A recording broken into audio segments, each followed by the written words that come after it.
So here you have, and it's what I call your agreement with reality. So someone in their agreement with reality views that they're, they may have that victim mentality that's prevalent in our society, where people don't know, I'm in this rut, same crap, different day mentality. I try to explain to them, if you only knew how much power you actually have over that reality, that your reality is actually a printout of your thoughts, it almost gives you almost superhero-type power. But how do you relay that to somebody, Greg? What Sure. do you use to relay that to them? Well, it's a great question, and where this subtle and very powerful difference between being a victim and being an architect of our reality becomes really clear. In our culture, we have relegated this inner power of feeling, human feeling and human belief are the keys to creating in our reality. And what's so interesting is in our culture, we have relegated those two powers to almost a meaningful or a meaningless a byproduct of our experience. This is not the case in other traditions and other cultures, and it's why we spend so much time exploring not only the written records but the living traditions of many ancient and indigenous peoples today, because they have essentially the tools that we had at one time and we lost in the biblical edits of the 4th century.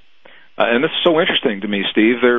There are, as different as the spiritual traditions of our world appear to be, and they are different today, when you trace them back in time, it appears that they stem from a common lineage of wisdom that predates any religions. In other words, there was a holistic view of our relationship to the world where we were part of rather than separate from our world. And in that way, we participated, not controlled and not manipulated, but we participated in the way that life unfolds rather than feeling that we're powerless victims. Well, it was like an understood truth for them. Well, it was in our culture, and when I say ours, I'm speaking in North America. I'm assuming that most of us are of some direct lineage of the Judeo-Christian tradition and the many offshoots.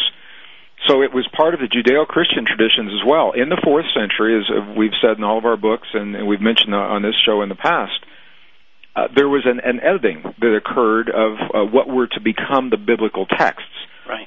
We know at least 45 books were edited, 20 were removed altogether, 25 additional books were condensed, they were rearranged. It's like we have the Reader's Digest condensed version of right. of these great truths. And we know this is a fact, this isn't speculation, because those books, in their original form, were recovered in the 20th century through the Dead Sea Scrolls, right? The Nag Hammadi Library in Egypt, the Coptic libraries, and anyone that's read the Da Vinci Code or any of the new novels relating this material, this is not new information. And Greg, there's speculation of why it was removed in the Nicene Council and all that. But what people can agree on, if you've read any of the Christian Apocrypha or anything like that, you realize that the empowering books, the self-empowering books, were the ones taken out. Well, this is the irony.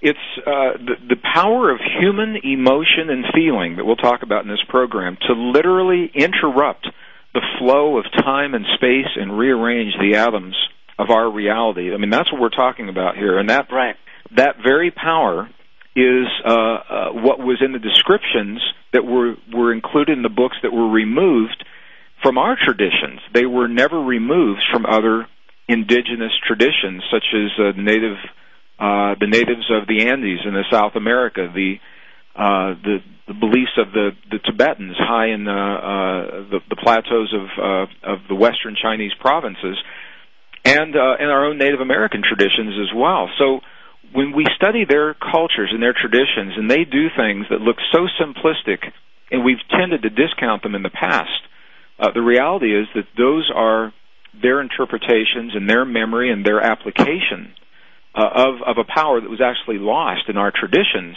And now our own science is bearing these truths out under laboratory conditions, and this is what we're doing in the book, The Divine Matrix. We're bridging the mysteries that science is finding today with what we've always held as the truth of our past. And we'll talk about those mysteries when we get back. We're speaking with Gregg Braden. He's the author of The Divine Matrix. You can check out his website, greggbraden.com. That's Greg with 2 G's, Braden.com. You're listening to Empowered Living. We'll be right back. Welcome back. You're listening to Empowered Living, Life, the Truth, and Being Free. I'm your host, Steve Maraboli. For more information about A Better Today, speeches, programs, and seminars, please visit abettertoday.com or stevemaraboli.com. You'll also find our live event schedule. We're all over the country. We'll also be in Europe. So speaking with Gregg Braden, he is a New York Times best-selling author.